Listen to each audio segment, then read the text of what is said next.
Jesse, tell us a little bit about what makes FitJoy So so awesome. FitJoy is great because they use the cassava and the chickpea flour. So they have a great taste, great texture. People love the crunch in them. And then we have several varieties. Honey mustard is the most popular. You get a nice little kick out of there.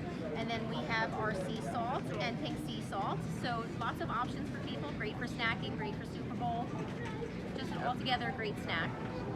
We have Super Bowl coming up, and we're going through a lot of, come on through. We're going through a lot of product, educating, demonstrating, and selling the product. And then tell us a little bit about the table in terms of food safety.